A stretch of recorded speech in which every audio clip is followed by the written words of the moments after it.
Assalamualaikum warahmatullahi wabarakatuh. Halo semuanya, balik lagi di channel YouTube Aziza Fitrianingsih, seorang guru kimia yang saat ini sedang mengajar di Mandua, Kota Malang. Nah, teman-teman, di video kali ini kita akan mempelajari materi tentang bentuk molekul dan gaya antar molekul. Nah, seperti apa bentuk molekul dan gaya antar molekul itu? Baik, kita simak bersama-sama video pembelajaran ini. Nah, kita mulai dari bentuk molekul terlebih dahulu ya. Kompetensi dasarnya adalah 3.6. Menerapkan teori pasangan elektron kulit valensi atau VSEPR dan teori domain elektron dalam menentukan bentuk molekul. Nah, sebelumnya, masih ingatkah teman-teman bagaimana cara menggambarkan struktur Lewis dari suatu molekul? Coba deh, bagaimana struktur Lewis dari senyawa CO2 itu?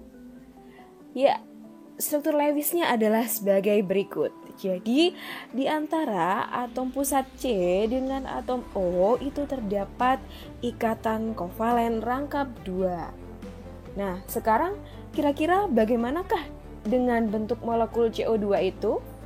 Bentuk molekul CO2 itu adalah linier dengan sudutnya 180 derajat. Nah, ini salah satu contoh bentuk molekul dari senyawa CO2. Nah, kira-kira adakah bentuk molekul lainnya yang sama atau mungkin berbeda dengan bentuk molekul dari CO2? Kemudian, mengapa bentuk molekul senyawa itu berbeda-beda? Dan bagaimanakah cara menentukan bentuk molekul suatu senyawa? Nah, perlu teman-teman ketahui, bentuk molekul itu berpengaruh pada sifat-sifat fisika maupun kimia suatu molekul. Nah, ya sudah, daripada penasaran, simak baik-baik ya video pembelajaran ini.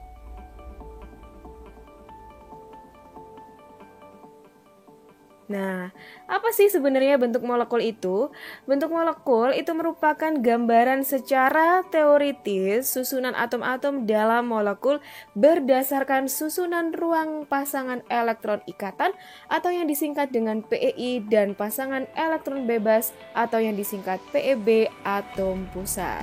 Nah, bentuk molekul itu dapat ditentukan dengan teori tolakan pasangan elektron valensi atau biasa disebut dengan teori domain elektron atau teori VSEPR.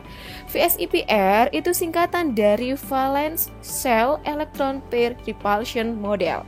Dan juga bentuk molekul ini bisa ditentukan dengan teori hibridisasi. Nah, kali ini kita akan membahas pembentukan bentuk molekul dengan menggunakan teori domain elektron atau teori VSEPR.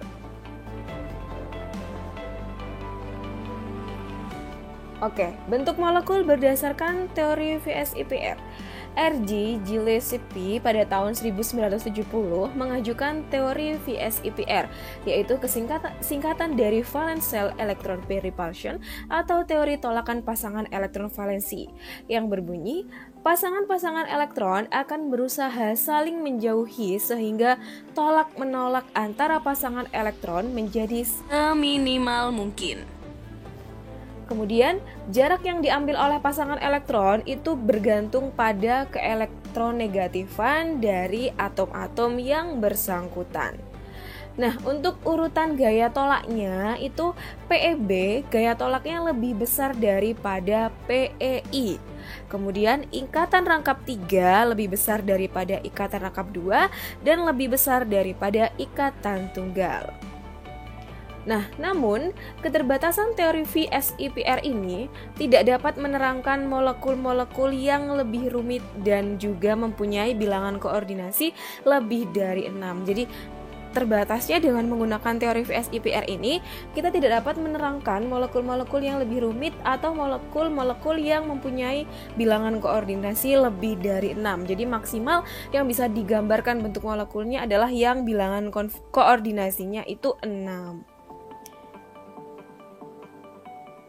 Selanjutnya, untuk notasi VSEPR yang menunjukkan jumlah PeI dan PeB itu adalah AXNEM.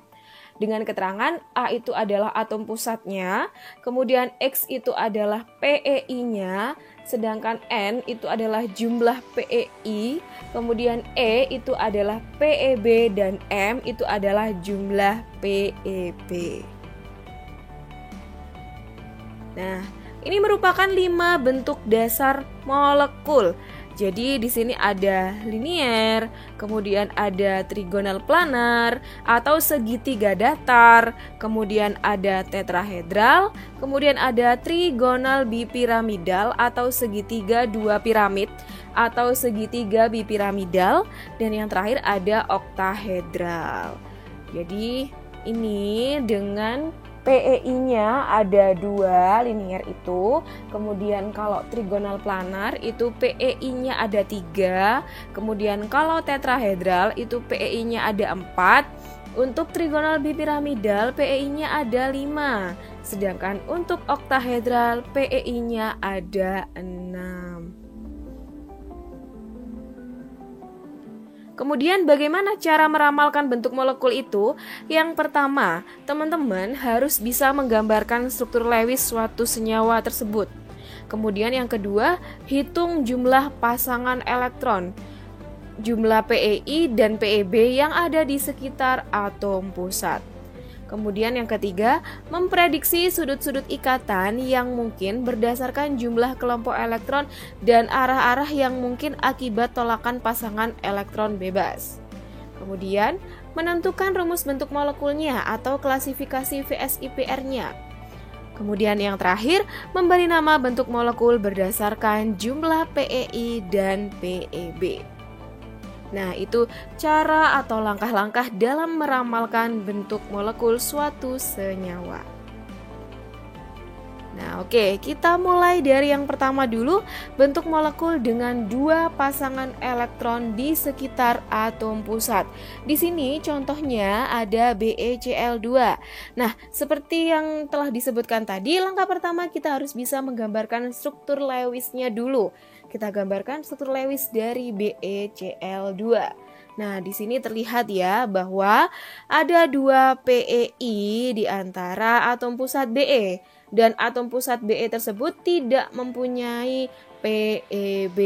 Nah, sehingga klasifikasi VSEPR-nya itu sama dengan AX2. A itu berarti artinya atom pusatnya, kemudian X itu adalah tadi PeI-nya, sedangkan 2 itu adalah jumlah PeI-nya. Nah, karena di sini tidak mempunyai PeB, jadi E-nya tidak ditulis ya, karena kan tadi rumusnya adalah AXNEM. Nah, sehingga bentuk molekulnya dinamakan linier. Jadi bisa teman-teman lihat di samping itu sudutnya adalah 180 derajat, sehingga bentuknya menjadi linier. Nah, itu saya beri contoh satu senyawa yaitu BeCl2. Nah, kemudian teman-teman coba ramalkan bentuk molekul dari CO2 dan juga HCN. Silakan dituliskan jawaban teman-teman pada buku tulis teman-teman dengan menggunakan langkah dan cara sesuai dengan yang Bu Zia beri contoh pada video pembelajaran ini. Kemudian next, yang kedua ada bentuk molekul dengan 3 pasang elektron di sekitar atom pusat. Jadi ada 3 Pe. 3 Pe itu maksudnya jumlah antara PeI dan PeB itu sama dengan 3 gitu. Nah, di sini contohnya ada SO3. Jadi kita gambarkan dulu struktur Lewis dari SO3. Nah, di S tersebut nampak ada ikatan kovalen rangkap 2. Nah, meskipun ada ikatan kovalen rangkap 2, tetapi pada atom S itu tidak ada PeB-nya, sehingga jumlah PeI-nya itu sama dengan 3. Nah, untuk klasifikasi VSEPR-nya berarti sama dengan AX3, dan nama bentuk molekulnya adalah trigonal planar, atau kalau teman-teman baca di sumber lain itu bisa disebut dengan segitiga datar. Dengan sudut antar atom O itu sama dengan 120 derajat. Nah, sekarang coba teman-teman ramalkan bentuk molekul SO2 dan BF3.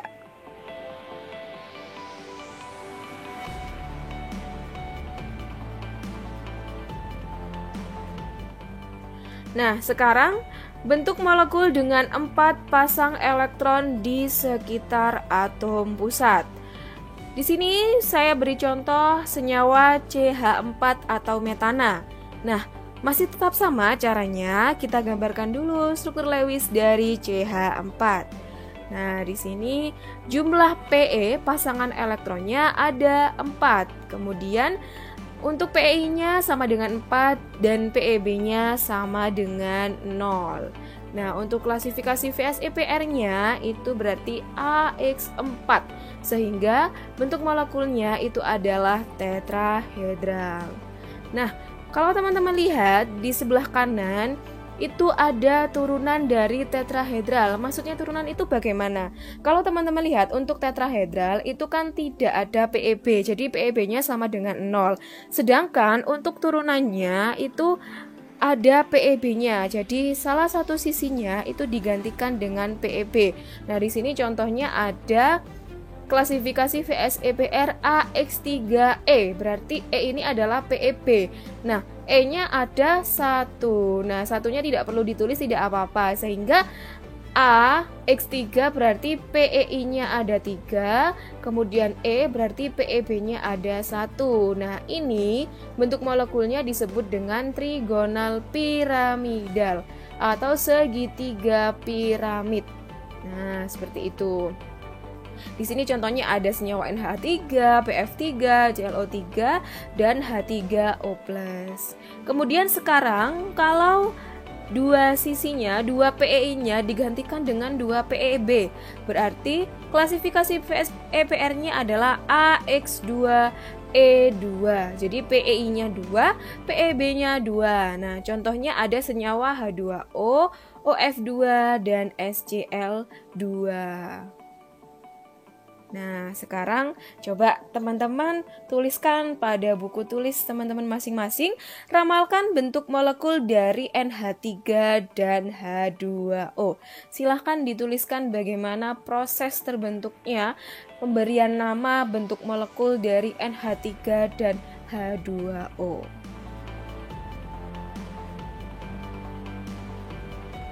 Next, yang D. Di sini ada bentuk molekul dengan 5 pasang elektron di sekitar atom pusat.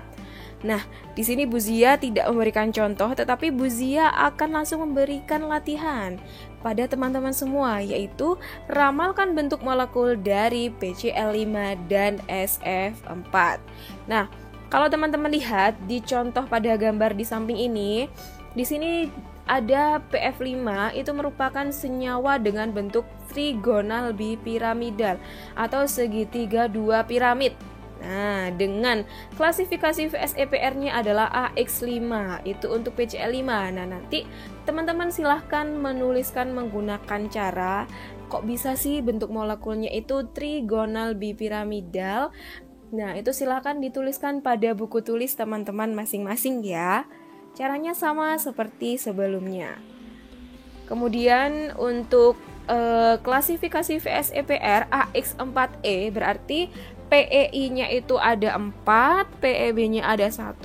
Itu bentuk molekulnya namanya adalah sisau atau biasa disebut dengan jungkat-jungkit. Kemudian sedangkan untuk yang AX3E2 itu adalah bentuk T-shape.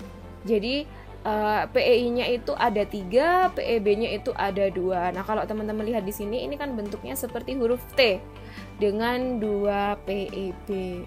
Kemudian yang terakhir ada bentuk linier. Nah, dengan klasifikasi VSEPR-nya adalah AX2E3. Jadi PeI-nya itu hanya ada 2, sedangkan PeB-nya ada 3. Next, ada bentuk molekul dengan 6 pasang elektron di sekitar atom pusat. Nah, di sini teman-teman saya beri latihan soal, ramalkan bentuk molekul SF6 dan BrF5. Nah, di sini ada ya. Kalau SF6 itu bentuknya adalah oktahedral. Nah, jadi sudah ada jawabannya. Cuman teman-teman tinggal menuliskan langkah-langkahnya. Jadi, kalau SF6 itu oktahedral dengan 6 PEI. Kemudian kalau BrF5 berarti ini adalah square piramidal atau segi 4 piramid. Nah, dengan klasifikasi VSEPR adalah AX5E berarti ada 5 PEI dan 1 PEB. Kemudian turunan oktahedral yang ketiga adalah square planar atau segi 4 datar. Mohon maaf saya ulangi, segi 4 datar. Dengan klasifikasi VSEPR AX4E2 berarti PEI-nya ada 4 sedangkan PEB-nya ada 2.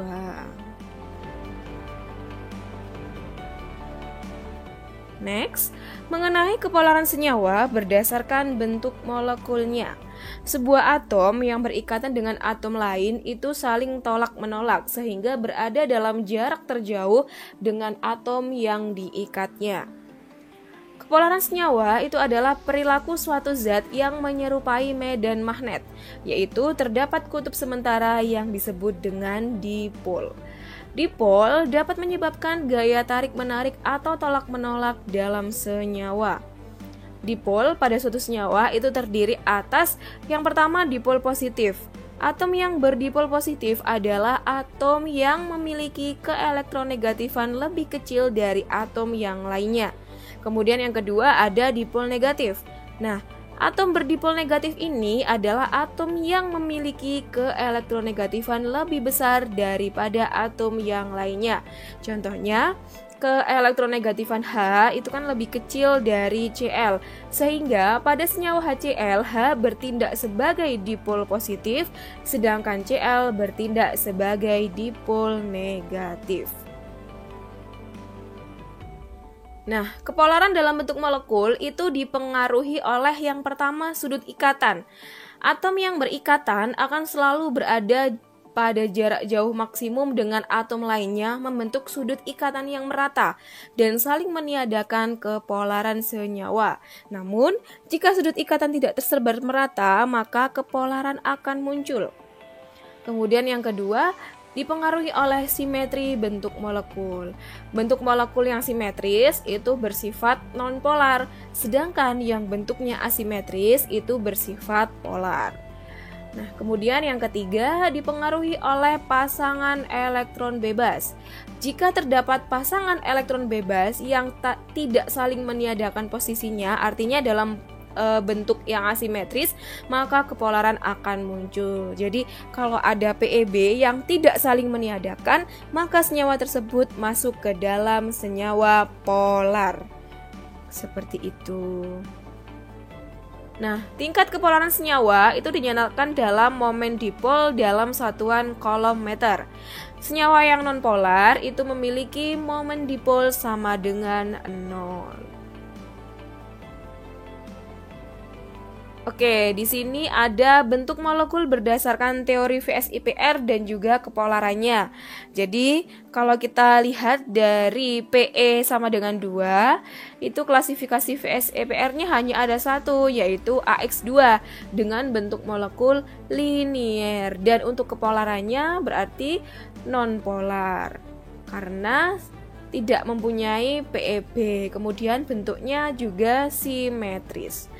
Yang ketiga, untuk PE3 dengan PEI sama dengan 3, PEB-nya sama dengan 0, klasifikasi VSEPR-nya itu adalah AX3. Jadi karena tidak punya PEB ya.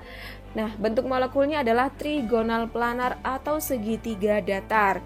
Nah, di sini kepolarannya juga nonpolar. Jadi masuk dalam senyawa nonpolar. Karena tidak punya PEB dan bentuknya simetris. Kemudian untuk jumlah PE3 itu bisa PEI2, PEB1. Nah, kalau dijumlahkan ini sama dengan 3. Ini klasifikasi VSEPR-nya adalah AX2E. Jadi PEI-nya 2, PEB-nya itu sama dengan 1. Nah, bentuk molekulnya adalah bentuk V ya, atau V-shape. Nah, di sini untuk kepolarannya itu adalah polar karena bentuknya itu asimetris, kemudian juga mempunyai 1 PEB. Selanjutnya, untuk yang jumlah PE4 itu ada AX4, AX3E dan juga AX2E2. Nah, di sini yang nonpolar itu hanya yang bentuknya tetrahedral. Sedangkan untuk trigonal piramida, kemudian planar bentuk V itu juga termasuk polar, atau ini langsung bentuk V gitu ya. Kemudian untuk yang PE sama dengan 5, itu klasifikasi VSEPR-nya ada AX5, kemudian AX4E, AX3E2 dan juga AX2E3. Nah, di sini yang non-polar itu hanya AX2E3 dengan bentuk linier. Berarti mulai dari trigonal bipiramidal, seesaw, kemudian bentuk T, ini semuanya adalah polar. Kemudian untuk PE sama dengan 6, itu ada klasifikasi VSEPR sama dengan AX6, AX5E dan AX4E2. Nah, di sini yang nonpolar ada oktahedral dan juga segi 4 planar atau segi 4 datar. Jadi ini teman-teman semua ya, bentuk molekul berdasarkan teori VSEPR dan juga kepolarannya, lengkap juga dengan contoh-contohnya. Nah, ini untuk yang planar bentuk V itu di dalam beberapa sumber yang lain itu bisa langsung menyebutkan bentuk V saja atau V-shape. Kemudian untuk segi 4 planar tadi sudah saya sebutkan jadi segi 4 datar. Kemudian ini planar bentuk T juga bisa langsung T-shape atau bentuk T. Kemudian seesaw itu bisa jungkat-jungkit atau bidang 4. Seperti itu. Trigonal planar atau biasanya disebut dengan segitiga datar. Trigonal bipiramidal biasanya disebut dengan segitiga bipiramid atau segitiga dua piramid. Sedangkan untuk trigonal piramidal itu bisa disebut dengan segitiga piramid. Seperti itu. Nah, next kita membahas tentang gaya antar molekul. Kompetensi dasarnya adalah 3.7. Menentukan interaksi antar partikel, yaitu atom, ion, dan juga molekul, dan kaitannya dengan sifat fisik suatu zat. Gaya antar molekul. Gaya antar molekul itu adalah gaya yang terjadi akibat interaksi antar molekul yang sejenis. Gaya antar molekul dapat mempengaruhi sifat fisik molekul-molekul. Nah, jadi gaya antar molekul yang pertama ada gaya van der Waals. Menurut Johannes van der Waals, interaksi antar molekul itu menghasilkan suatu gaya yang lemah. Gaya tersebut dapat terjadi pada molekul-molekul polar dan juga molekul-molekul non-polar. Pada molekul-molekul polar itu disebut dengan gaya dipol-dipol, sedangkan pada molekul non-polar itu disebut dengan gaya dispersi atau gaya London. Kita bahas yang pertama yaitu gaya antar dipol atau gaya dipol-dipol. Gaya antar dipol atau dipol-dipol itu adalah tarik-menarik antar molekul dalam senyawa kovalen polar. Jadi gaya dipol-dipol ini terjadi antar molekul yang bersifat kovalen polar. Contohnya ada HCl, H2S, Hi, dan juga ada HBr. Pada molekul HCl, atom klor atau Cl itu lebih elektronegatif daripada hidrogen. Maka pasangan elektron itu akan cenderung tertarik oleh Cl sehingga molekul HCl menjadi memiliki dipol. Nah, terlihat ya di sini ada dipol positif dan juga dipol negatif.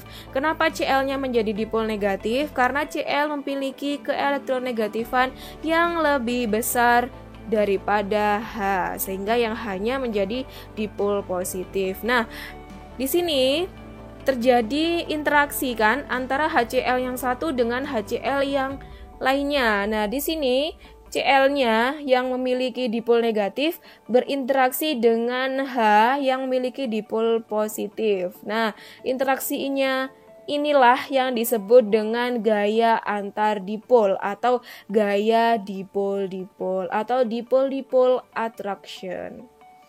Nah, seperti itu. Kemudian yang ini antar atom Cl dengan H yang atas dengan bawah. Kemudian di sini juga antar atom H dengan Cl yang bawah. Ini juga terjadi interaksi yang disebut dengan gaya dipol-dipol. Kemudian yang kedua, Fritz London pada tahun 1930 menguraikan terjadinya tarikan yang lemah yang disebabkan oleh dipol imbasan sekejap atau sesaat yang kemudian dikenal dengan gaya London. Jadi gaya London ini adalah gaya antar molekul yang terjadi dalam senyawa nonpolar. Nah, contohnya ada H2, Cl2, CH4 dan juga PCl5. Jadi antar molekul senyawa nonpolar itu terjadi dipol sesaat atau dipol imbasan sekejap.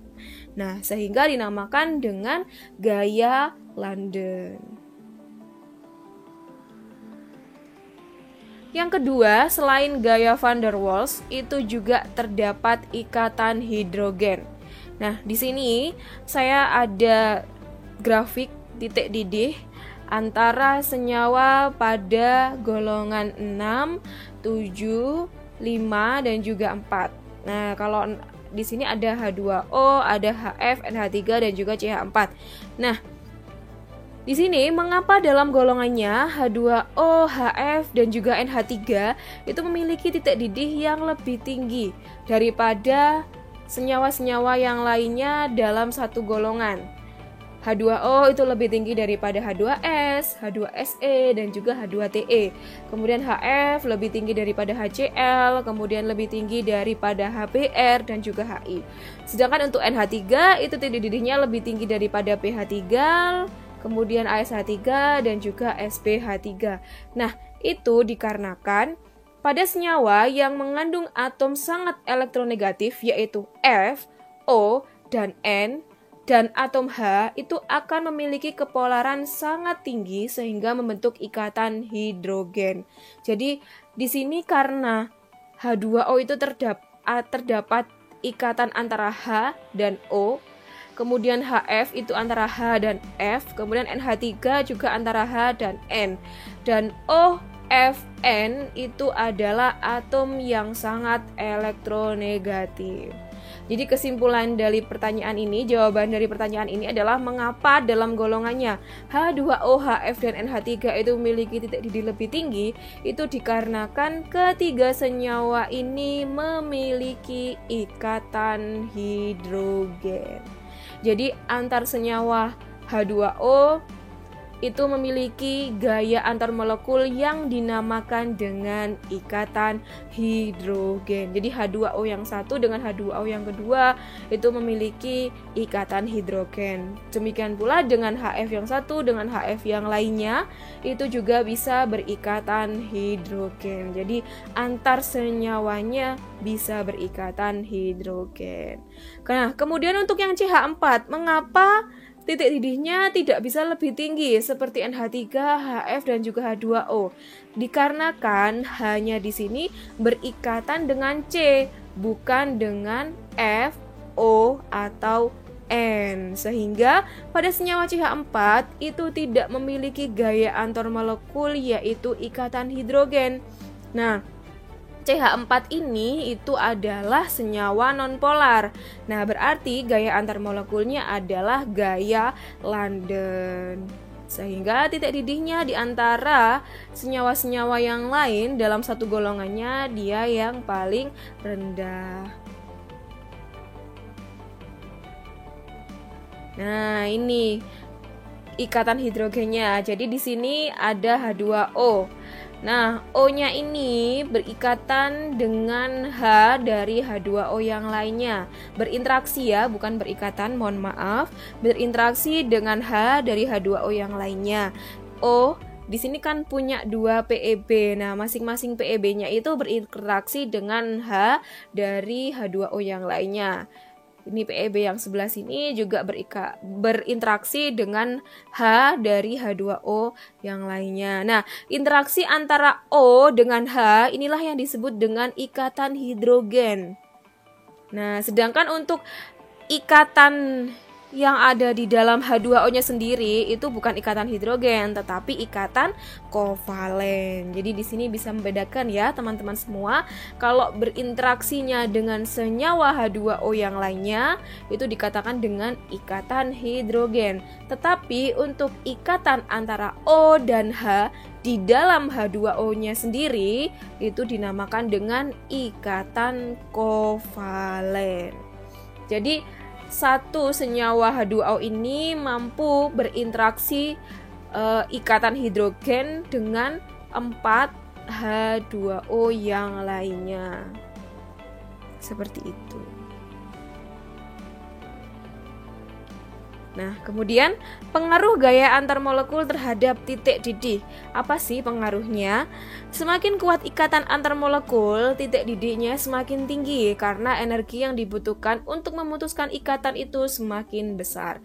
Nah, di antara gaya antar molekul yang sudah saya sebutkan tadi, ada gaya dipol-dipol, gaya London, dan juga ikatan hidrogen yang memiliki kekuatan paling kuat itu dimulai dari ikatan hidrogen dulu, kemudian gaya dipol-dipol, dan yang terakhir adalah gaya London.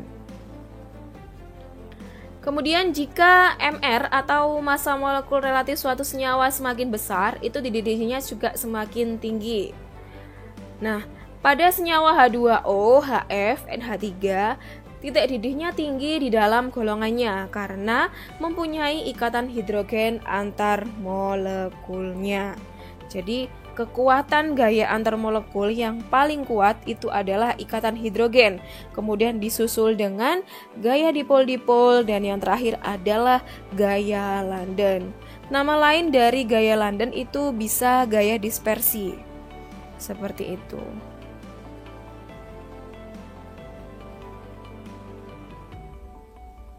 Nah, oke teman-teman, itulah tadi pembelajaran materi kimia tentang bentuk molekul dan juga gaya antar molekul.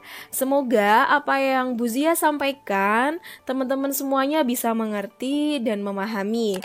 Jika ada pertanyaan, silahkan tuliskan pada kolom komentar di bawah ini atau bisa langsung bertanya kepada saya. Semoga yang saya sampaikan bermanfaat buat kita semua ya. Tetap jaga kesehatan dan stay di rumah. Sekian dari saya, sampai jumpa pada video pembelajaran selanjutnya.